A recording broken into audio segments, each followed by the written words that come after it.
Mesdames, Mesdemoiselles et Messieurs, bienvenue dans un nouveau numéro de Fréquence Greux. Aïe aïe aïe aïe, le podcast qui déchire les oreilles.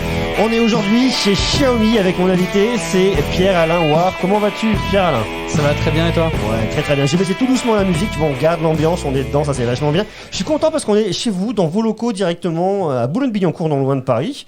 Et c'est très sympa, tu m'emmènes dans un petit lieu qui est très confiné. C'est là où vous faites tous vos live Twitch. Exactement. Tous les jeudis soirs, on a un petit live Twitch qui s'appelle Jeudi, c'est Xiaomi. Et ben ça c'est vachement bien. Alors moi j'ai un petit message à passer qui n'a rien à voir avec vous, mais c'est très important. Abonne-toi au podcast de mon papa, sinon gare à toi. C'est ça, abonne-toi au podcast de mon papa, sinon ça va barder. Alors je suis très heureux d'être aujourd'hui chez vous, directement chez Xiaomi à Boulogne, à Boulby comme on dit chez nous. Exactement. Boulogne-Billancourt à Boulby, pour parler des nouveautés de Xiaomi. Et chez Xiaomi, des nouveautés, il y en a tous les jours. J'ai l'impression que chaque jour amène son lot de nouveautés. Et c'est bien, parce que moi ça me donne beaucoup de matière. Ouais. J'aime beaucoup la marque, il y a plein de choses à raconter. Mais j'imagine que pour vous, pour les équipes marketing dont toi tu t'occupes, parce que tu es directeur marketing. Exactement, je suis directeur marketing chez Xiaomi et ça fait 3 ans que je suis là depuis le début de la marque en France. Et ça c'est physique quand même. C'est extrêmement physique. On se rend pas compte parce qu'il y a tous les produits qu'on sort. En effet, il y a beaucoup de smartphones, beaucoup d'objets IoT, des télés, des aspirateurs, des trottinettes. Et je pense que beaucoup de tes auditeurs nous connaissent de par nos trottinettes. Beaucoup les smartphones. Les smartphones beaucoup aussi, les smartphones. Bien sûr. Ça cartonne ici en France. Ça cartonne, c'est assez incroyable. C'est fou. C'est assez incroyable. Alors Xiaomi, au-delà de nos frontières, c'est également des serviettes, c'est des bagages, c'est tellement de choses. Aujourd'hui, Xiaomi, c'est plus seulement un fabricant d'électronique, c'est un fabricant généraliste en tout cas. Tout à fait. Alors nous, ici en France, on se focus quand même sur la partie électronique parce que c'est le cœur de la marque, c'est l'ADN de la marque, c'est la démocratisation de la technologie et on le pense vraiment. Ouais. Donc c'est vrai qu'on a un focus là-dessus, mais ce qui m'intéresse aussi, c'est jusqu'où on va d'un point de vue technologique, pas simplement sur les smartphones, sur les trottinettes et tout ça, mais sur les technologies de demain et de voir où est-ce que la marque va. C'est incroyable de voir le progrès et le chemin parcouru entre il y a 3 ans quand je suis arrivé et aujourd'hui. Les investissements sont plus conséquents et surtout les technologies qu'on est en train de développer sont juste incroyables. Je pense que tu as vu le Mi Air Charge, c'est la recharge sans fil à travers les airs. C'est juste incroyable. Alors tu sais, moi je trouve ça assez incroyable. Alors pour expliquer, en fait, vous imaginez votre smartphone, lorsque vous voulez le recharger sans fil, il faut quand même malgré tout un contact. Il faut que vous le posiez sur une petite galette, sur ce que vous voulez, pour que ça vienne le recharger en contact, mais sans fil. Là par contre, on n'a plus besoin de contact, c'est-à-dire qu'on est dans un périmètre, je sais pas, imaginons qu'on est à 2 mètres ou 5 mètres, et bien votre smartphone va venir se recharger en étant dans votre poche. Je trouve ça hyper what the fuck parce que j'adore la technologie, je trouve ça hyper sympa, mais il y a un côté qui est hyper angoissant. Ouais, alors je peux comprendre qu'il y a un côté anxiogène.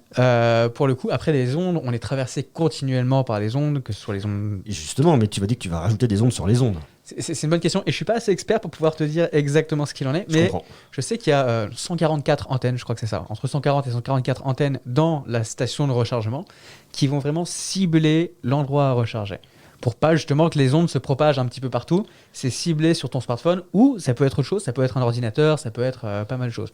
Après, c'est une technologie qui en est assez balbutiement. Bien sûr. C'est le début, c'est des prototypes, mais c'est le futur. Pour moi, c'est le futur. Ça veut dire qu'en fait, on est sur quelque chose qui est extrêmement directif. Ça veut donc dire que pour charger ton smartphone, potentiellement, tu ne mets pas dans ta poche, tu n'es pas en train de te balader. Il faut qu'il soit posé sur un support inerte. Non, en fait, tu peux te balader avec. La station de recharge va savoir où est ton smartphone et adapter le flux d'énergie en temps réel.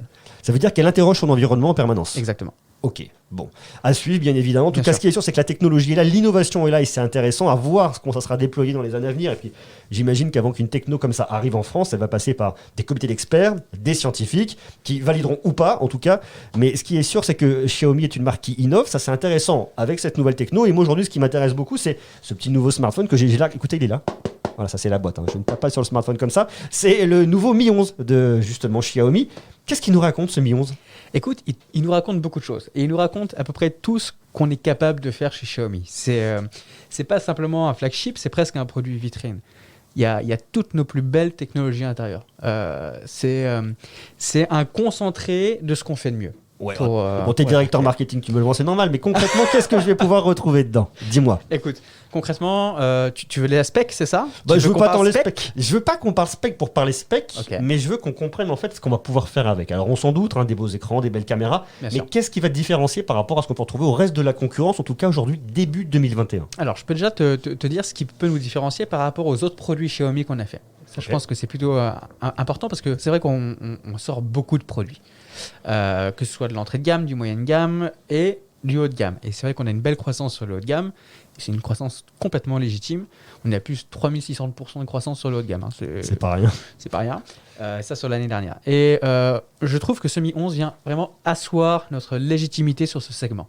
Parce qu'au départ, quand on est arrivé en France, on était vraiment une marque plutôt entrée de gamme. Bonne qualité, attention. Hein, c'est pas parce qu'il y a low price que c'est low cost. Je suis d'accord. C'est important. Mais c'est vrai qu'on n'était pas reconnu pour notre capacité à pouvoir sortir des produits haut de gamme. Là, on est en train de changer les choses. Et la première chose que tu verras quand tu auras le Mi 11 en main, parce que là, je vois qu'il est encore dans sa belle boîte, c'est ça. C'est la qualité des finitions. Ça respire vraiment la qualité. Que ce soit les matériaux utilisés, la finesse, le form factor qui tient parfaitement en main, le fait que l'écran est incurvé à l'avant, à l'arrière, tout a été pensé dans ce smartphone pour qu'il y ait zéro concession. C'est déjà le cas l'année dernière avec le Mi 10, Mi 10, Mi 10 Pro. Vous êtes monté en gamme et vous êtes monté aussi au niveau des tarifs. C'était assez affolant l'année dernière. Alors sans parler de tarifs tout de suite, mais en tout cas, qu'est-ce qui vous a emmené à se dire on va monter en gamme, on va aller chercher des segments de prix plus élevés, on va se mettre en face de concurrents qui sont là depuis longtemps, qui sont établis, on va se mettre face à eux parce qu'on pense qu'il y a un truc à faire, il y a une histoire à raconter. C'est exactement ça, il y a une histoire à raconter. Je pense que tu as bien résumé les choses. Tu le sais, notre slogan, c'est Innovation for Everyone. On cherche à démocratiser la technologie. Et c'est vrai que jusque-là, on démocratisait, on avait des flagship killers. Donc des produits très très bien spéqués et qui venaient titiller un petit peu les très hauts de gamme. Mais il nous manquait un truc. Il nous manquait un truc, que ce soit dans la finition des matériaux, parfois ils étaient un peu trop épais. Et avec le Mi 10 et le Mi 10 Pro, justement, on a voulu montrer ce qu'on était capable de faire et montrer que nous aussi, on pouvait faire de l'ultra haut de gamme et concurrencer les grands Samsung, les grands Apple et Huawei. Et c'est vrai que tu l'as dit, alors tu as dit le prix, un prix affolant, je crois. Non mais c'était, en fait, si tu veux, on avait l'habitude de trouver Xiaomi autour des 500-600 euros dans les smartphones les plus haut de gamme. Là, on se rapproche, on flirtait avec les 1000 euros. Donc on se rapprochait effectivement de ces paliers de prix à 4 chiffres. Alors je ne vais pas forcément parler du prix du Mi 11, mais il y a cette volonté en tout cas de monter en gamme, de monter en tarif. Ça veut donc dire que vous venez étendre votre gamme, ça veut dire que vous avez toujours des produits autour de 500-600 euros, mais qui sont plus le plus haut de gamme. Le plus haut de gamme vient d'arriver encore au-dessus, et on vient essayer autre chose, on vient se frotter, je ne vais pas dire au plus grand, mais en tout cas au plus cher. Tout à fait, et tu as raison là-dessus. Après, on a fait une promesse qu'on tient depuis quelques années et qu'on tiendra à vitam aeternam pour toujours. C'est Lei Jun, donc notre fondateur, qui a fait la promesse qu'on ne ferait jamais plus de 5% de marge. Bon, après, il y a tout un calcul. Mais en fait, on parle de marge globale. Là. Oui, tout à fait. On parle de marge globale à l'année. Tout à fait, exactement. Pas produit par produit. Pas produit par produit. Mais l'ADN de Xiaomi, c'est ça. C'est pas profiter des gens, c'est vraiment trouver le bon prix, le prix honnête. Non, mais ça, je l'entends si tu veux. Mais pour te dire marketing, c'est normal d'avoir un discours marketing.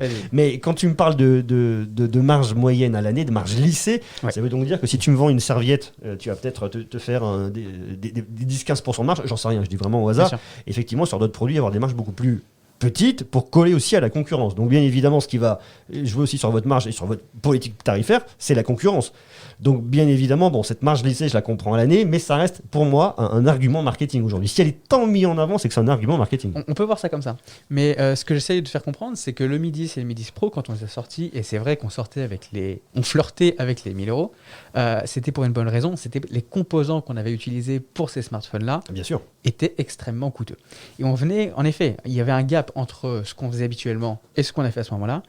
Mais si tu nous compares à la concurrence de l'époque, on était versus un iPhone 12, iPhone 11 Pro, du Galaxy S20 qui eux étaient des produits à 1300 euros. Oui. Et nous, on était quand même 300 voire 400 euros moins cher qu'eux. C'est ça qu'il faut, tu vois, il faut. Oui, il faut remettre en perspective. Exactement. Je suis d'accord avec toi. Alors ce Mi 11. Oui. Raconte-moi l'histoire. Écoute, il a tout pour plaire, ce Mi 11. Tu m'aurais dit le contraire, je n'aurais pas compris. Qu'est-ce qu'on va pouvoir retrouver de différent chez lui qu'on n'a pas ailleurs? Alors, et chez vous ou ailleurs, tu vois, peu importe. Hein. Bien sûr. Une vraie chose différente. Alors cette année, je ne sais pas pourquoi, la tendance n'est plus WQHD. Donc c'est une spec qui permet d'avoir... C'est la résolution de l'écran en fait. Exactement. En gros, 2K. Et je trouve ça dommage qu'on ne le trouve plus sur la concurrence, notamment sur les S21 par exemple, parce que... Sur le Ultra, tu l'as. Ultra, tu l'as. Et bon, le prix est quand même considérable. C'est sûr. Mais voilà, si on compare ce qui est comparable, le WQHD, c'est quand même quelque chose de super agréable à l'écran. Je pense que tu dois être plutôt d'accord avec ça. J'imagine que tu es d'accord avec ça. Je suis d'accord. Il dit qu'il valide, il met un coup de tampon. Merci. Non, c'est très agréable, vraiment pour les yeux, ça change beaucoup de choses. Bon, t'as un écran AMOLED, ça c'est plutôt fréquent, il est 120 Hz, donc c'est très bien. T'as quand même un taux d'échantillonnage tactile à 480 Hz. J'ai vu. Ça c'est quand même assez fou. Vous venez chercher les gamers là-dessus. On vient chercher tout le monde. C'est un smartphone qui va parler à tout le monde. À ceux qui veulent faire de la photo, parce qu'on a le 108 mégapixels, on a vraiment bien optimisé les choses. Ceux qui veulent faire de la vidéo, et là, il faudra vraiment que tu essayes la vidéo, parce que c'est assez ouf ce qu'il est capable de faire. Tant par ses capacités techniques de base, d'un point de vue hardware, il est très bon, mais d'un point de vue software, c'est canonissime. Tu as des effets, en un clic, tu réussis ce que habituellement un monteur vidéo met 3 jours à faire sur son logiciel Il dit qu'il demande à voir. Tu veux voir? Non, mais je verrai, je le testerai. Je comprends ce que tu me dis. Ouais. On va voir. Il y a souvent des choses qui sont dans des effets qu'on nous vend, qui sont surmontés et qu'on va. Oui. Enfin, toujours la même chose. En fait, il y a un côté un peu rigolo au début, mais après, en termes d'usage, c'est pas des choses qu'on va utiliser au quotidien. Pour moi, ce qui est important, c'est la base. Bien sûr. Base, la qualité qu'on va avoir, la stabilité, voir aussi comment est-ce que vous intégrez l'audio. Je sais qu'il y a des effets qui sont toujours un peu sympas, des effets vlog et compagnie, mais on parle d'effets, on parle d'usage une fois, parce qu'après, tu auras toujours un peu le même contenu, et c'est pas des choses qu'on va utiliser régulièrement. Bien sûr. Mais ce qui est important, c'est la qualité. Une fois que tu as enlevé toutes les couches, toutes ces, toutes ces strates, en fait, qui font que tu rajoutes un peu des effets un peu gadgets sur le dessus, la base de la base, la qualité, traitement, capteur, performance, c'est ça qui est important. Surtout que vous êtes le premier à intégrer le Snapdragon 888, qui est le nouveau processeur le plus haut de gamme de Qualcomm et qui est aujourd'hui, en tout cas tout de suite reconnu comme étant le plus performant du marché. C'est assez bluffant. Il a un score en tout à plus de 745 000. Donc déjà, ça pose un peu les bases. C'est le processeur le plus puissant, tu l'as dit. Et ça permet justement beaucoup de choses. Et au niveau vidéo, pour en revenir juste là-dessus, le dernier point, c'est la vidéo de nuit. Il faut vraiment que tu l'essayes. La vidéo de nuit. La vidéo de nuit. Je le ferai. C'est incroyable. Attestation pour pouvoir sortir la nuit et tester la vidéo de nuit. Et, exactement. Bah oui, forcément, un couvre-feu en ce moment, ouais, on a oublié. Ça c'est vrai. Après, tu peux tourner chez toi de nuit, tu peux te faire les lumières, c'est ça. Il fait tout noir. Non, voilà, c'est d'un point de vue vidéo, il est canon. L'écran, il est canon, je te l'ai dit. Ouais. Tu as parlé de l'audio. Et là, l'audio, on a fait très fort parce qu'on a un partenariat avec Harman Kardon qui nous a permis justement de développer ce dual speaker. Donc, on a une vraie stéréo et il a un son bluffant. Vous l'intégrez comme sur le Mi 10, la stéréo? Tout à fait. Donc, tu as des ports en bas et ports en haut. Alors, Ok. je ne sais pas si on peut vraiment appeler ça des ports, mais ce sont des. Ces petites grilles qui permettent de faire sortir le son des haut-parleurs qui sont intégrés à l'intérieur. en tout cas. Exactement, pour avoir une vraie sensation de stéréo. Ok. Et ce qui est vraiment génial, c'est qu'avec l'écran WQHD plus ce son par Harman Kardon, tu as une vraie expérience cinématique. Génial. J'ai hâte de le tester. Bah écoute, j'ai hâte que tu le testes aussi. Alors tout ça, je vous en parlerai bien évidemment sur ma chaîne YouTube Monsieur Greux. Je vous invite tout de suite à venir me rejoindre, comme ça vous saurez tout. Maintenant, j'aimerais, Pierre-Alain, qu'on parle d'innovation, qu'on parle de Xiaomi et d'innovation. Il y a, je crois que c'était Lei Jun qui avait présenté, il y a peut-être l'année dernière, peut-être l'année d'avant, un proto de pliable. Il l'avait montré, il y avait une vidéo toi, qui avait circulé sur les réseaux. Vous en êtes où? Alors, tu sais bien que je ne peux pas trop commenter je sais. Il y a une vraie appétence du marché, c'est vrai, pour l'enroulable ou le pliable. Et pour l'instant, ça n'en est qu'au stade de prototype. Mais bien évidemment, comme toutes les grandes marques, on travaille dessus. Mais on refuse de trop en montrer avant que ce soit bien développé. D'accord, donc vous continuez à garder ça dans les tuyaux, de toute façon, j'imagine, pour continuer à avoir l'innovation. Est-ce que tu penses, toi, que l'avenir du smartphone passera par l'enroulable, le pliable, ou en tout cas le côté modulaire du produit? Je ne pense pas que l'avenir du smartphone passe par cette technologie-là, mais un avenir, oui. Je pense qu'il y a des usages pour l'enroulable et le pliable, mais qui ne satisferont pas tout le monde. Parce que dans tous les cas, tu seras obligé d'avoir un smartphone avec quelques concessions, que ce soit sur l'autonomie, parce que tu peux mettre moins de batterie s'il est enroulable, par exemple, ou sur l'épaisseur. Je sais que, par exemple, pour moi, personnellement, c'est important d'avoir un smartphone fin. Ça, pour moi, c'est quelque chose de très important. Et je sais qu'on est beaucoup à partager cette vision-là. Ouais. Tu ne pourras pas, ou peut-être à long terme, avoir un smartphone fin et pliable. Donc oui, ça va répondre à certains usages, mais pas aux usages de tous les consommateurs. Ok, ça marche. Alors Xiaomi, tu me le disais, vous êtes là depuis, ça fait 3 ans en France. Hein. Ouais, 3 ans. C'est ça, 3 ans, je m'en rappelle. J'étais là à l'inauguration, c'était très sympa. Et donc là, on se retrouve aujourd'hui avec une boîte qui, bon déjà, au niveau global, est assez énorme, mais vous avez une progression qui est assez dantesque en France. Ouais. Hallucinante. Ouais. Vous en êtes où là tout de suite? Écoute, on a commencé, on était 4. Dans un petit bureau de 25 mètres carrés, je me rappelle, c'était vraiment en mode garage. Ouais. Un vrai garage, vraiment. Aujourd'hui, on est presque 60 dans ces beaux bureaux qui sont à Boulogne.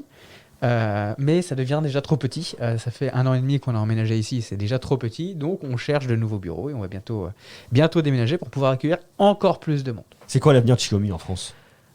Écoute, l'avenir nous le dira, j'ai envie de te dire. Mais en tout cas, ça marche très bien pour nous sur tous les segments, hein, que ce soit les trottinettes, les box TV, les caméras de surveillance et bien sûr les smartphones.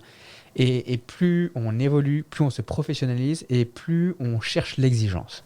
Et pour atteindre l'exigence, il nous faut plus de monde. Ouais, ça je comprends. Et alors qu'est-ce qui fonctionne le mieux aujourd'hui en France pour vous comme produit? C'est plus le smartphone qui vous emmène Oui, le smartphone, ça reste le number one. Parce que si tu compares spec, c'est facile de comparer spec par spec des smartphones et on est toujours mieux disant ou presque toujours. Après, on a quand même la trottinette. Trottinette qui a un carton absolu et surtout par rapport à son design qui est très beau, sa fiabilité et aussi son rapport qualité-prix.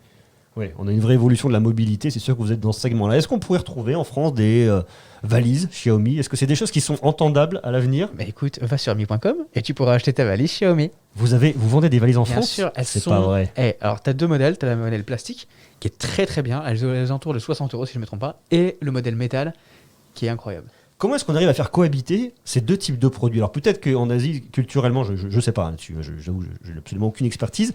Est-ce que c'est plus évident? Mais dans la tête du consommateur en France, quand je vais acheter, moi, par exemple, un smartphone ou une trottinette chez un expert de l'électronique, je ne m'attends pas à ce qu'il me vende une serviette ou une valise. Tu vois, comment est-ce que tu arrives à faire cohabiter ça? Et toi, en plus, derrière, qui est directeur marketing, comment est-ce que tu arrives à raconter cette histoire? Eh bien, écoute, c'est vrai que c'est difficile, c'est compliqué et on la raconte pas forcément. Dans le sens où on ne va pas essayer de marketer une valise. On a conscience que c'est un produit un peu atypique pour une marque d'électronique qui se veut innovante. Et c'est vrai que pour le français et même pour tout le monde, hein, je pense que même dans la culture asiatique, c'est difficile de comprendre pourquoi est-ce qu'une marque de smartphone et d'électronique lance une valise. Nous, chez Xiaomi France, c'est très facile de comprendre. Comme d'habitude, on a cette envie de pouvoir proposer ce qu'il y a de mieux pour le meilleur prix. Et c'est vrai qu'au niveau valise, c'est bête à dire. Mais ça veut dire que vous touchez tout. On touche à Si presque. si tu as cette logique, vous allez demain pouvoir me vendre un peignoir pour la maison et des petits chaussons. Peut-être que c'est dans les tuyaux, tu sais.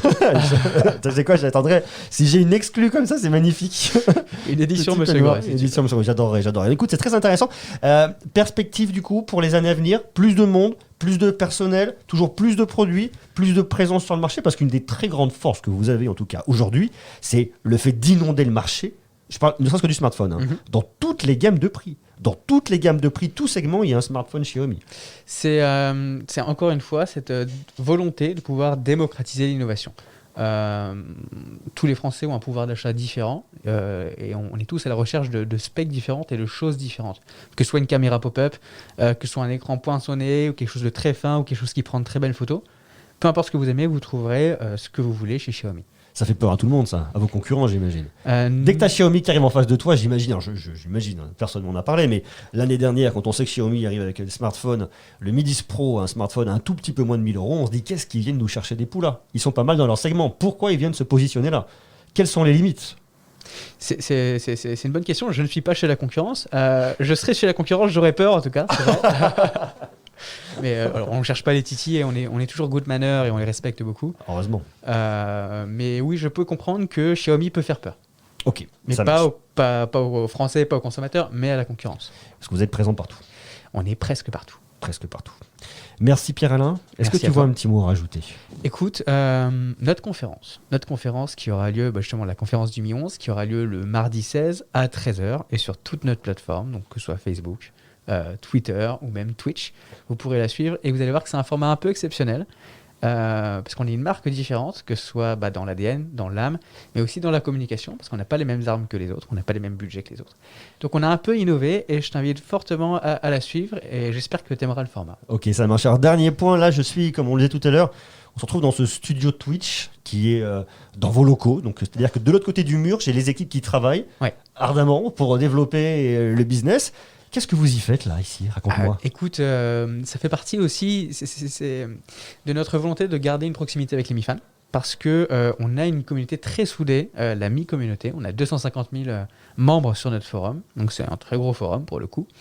Et pendant la période de confinement, ça a été compliqué de pouvoir organiser des événements avec eux.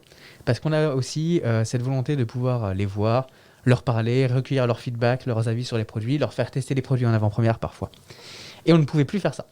C'était plus possible parce que le port du masque, le confinement, etc., etc. Donc on a décidé d'aller leur parler directement chez eux, via cette chaîne Twitch. Donc Twitch Xiaomi France, 14,5K followers, donc c'est pas mal. Pas mal. Et on se donne rendez-vous tous les jeudis soirs à 20h50. D'accord. Et on peut retrouver quoi pendant cette séance ? Écoute, c'est vraiment, on parle de tout et de rien. C'est pas forcément un moyen pour nous de mettre la marque en avant, de mettre les produits en avant. On parle de tout. On peut recevoir des invités, ça nous arrive. On peut jouer à des petits jeux avec la communauté. On fait des concours, on fait gagner des smartphones aussi de temps en temps. C'est vraiment un panel de choses qui se passent pendant ce show qui n'a pas forcément grand-chose à voir avec les smartphones ou même les produits Xiaomi. Ok, je vous invite tous à aller découvrir, aller voir ça. C'est donc le jeudi soir sur Twitch pour découvrir cet univers Xiaomi un petit peu différemment. Exactement. Merci beaucoup, Merci Pierre-Alain. à toi. Et puis, message très important. C'est bon, tu t'es abonné? Oui, on s'abonne, c'est extrêmement important. Merci beaucoup, merci Pierre-Alain. Je donne rendez-vous très bientôt pour continuer bien évidemment à parler tech, continuer à parler de Xiaomi, de plein d'autres marques. Et puis, nous on se retrouvera aussi probablement très bientôt pour continuer à parler des Mi 11. Et puis, j'imagine, je sais pas pourquoi, qu'il va y avoir beaucoup de produits Xiaomi cette année qui vont arriver. C'est ça? On est d'accord? On est d'accord. On est d'accord. Merci à tous, c'était Fréquence Greux. Je donne rendez-vous très bientôt. Prenez soin de vous, des bisous, de l'amour. Protégez-vous et à très vite. Ciao, ciao.